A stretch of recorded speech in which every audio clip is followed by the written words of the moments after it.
¿Cómo están? Bienvenidos a esta pequeña introducción de sistemas gestores de bases de datos. Para empezar, vamos a definir qué es una base de datos. Una base de datos es el conjunto de datos relacionados entre sí, organizados y estructurados con información referente a algo en específico. Estas bases de datos son tratadas utilizando los sistemas gestores de base de datos, o SGBD, como lo vamos a conocer en esta presentación. Pero antes de aparecer estos sistemas, la información se trataba gestionada utilizando los sistemas de gestión de ficheros o gestión de archivos. Pero la gestión de archivos presentaba inconvenientes, como lo son la redundancia e inconsistencia de los datos, dependencia de los datos fisiológica, dificultad para tener acceso a los datos. Además de eso, teníamos problemas en la seguridad de los datos y problemas de integridad de los datos. Es por eso que pasamos a los sistemas gestores de bases de datos. El CGBD es una aplicación que permite a los usuarios definir, crear y mantener la base de datos y proporciona un acceso controlado a la misma. Las características que debe tener una SGBD, que debe proporcionar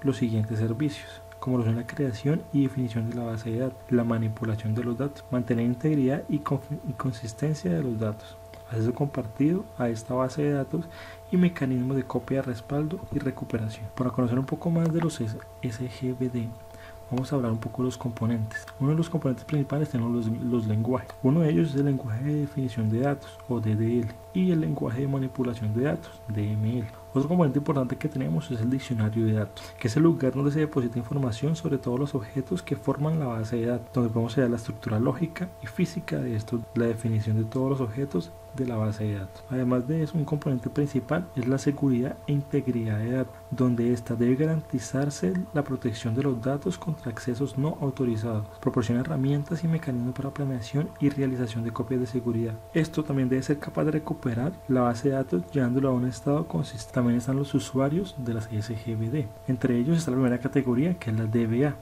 que en este caso los vamos a conocer como los administradores.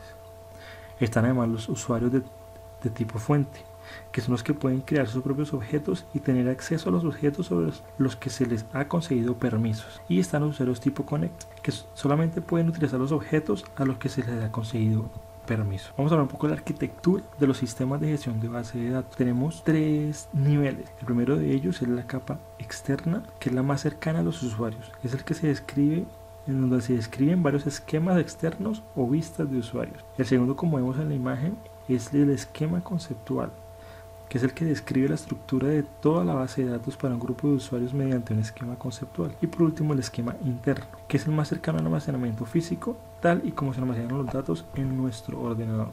Podemos hablar de dos modelos de base de datos. Uno de ellos es el modelo lógico basado en objetos y otro es el modelo lógico basado en registros. El modelo lógico basado en objetos se usa para describir datos en el nivel conceptual y en el externo. Los más conocidos son el modelo entidad-relación y el modelo orientado a objetos. El otro es el modelo lógico basado en registros, que son los que se usan para describir los datos en los modelos conceptual y físico, donde la base de datos está estructurada en registros de formato fijo de varios tipos. Cada uno de estos registros se debe definir un número fijo de campos o atributos. Tenemos también la arquitectura cliente-servidor, que se divide en dos partes. Una, que es el servidor, donde generalmente es un gran ordenador que actúa como depósito o unidad de almacenamiento de los datos, y otra que es los clientes, que son los mismos computadores que solicitan servicios al servidor. Para poder comunicarse deben estar conectados a través de una red local LAN.